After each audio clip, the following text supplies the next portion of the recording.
आणला आंबा आणला, तुमची मम्मी काय करते, तो कापते, त्याच्या फोडी करते आणि मग तुम्हाला देते, दादाला देते, अजून बहीण असेल तर तिला देते. आणि तो आंबा कापताना किंवा पेरू कापताना आईने जर लहान मोठी फोड केली आणि तुम्हाला लहान आली की तुम्ही भांडण करता की नाही? तुम्हाला लगेच कळतं मला लहान फोड आली, आईला मोठी गेली, तुम्ही रडारड करता.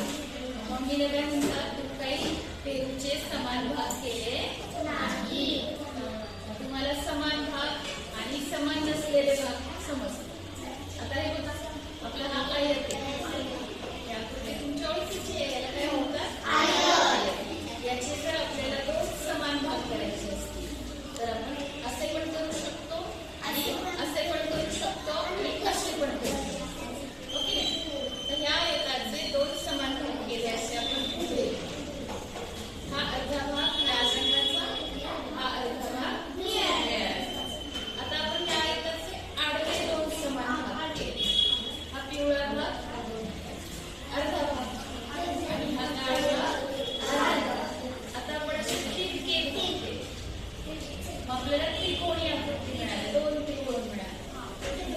पिवळा त्रिकोण म्हणजे आयताचा अर्धा भाग आणि लाल त्रिकोण म्हणजे आयताचा दुसरा भाग.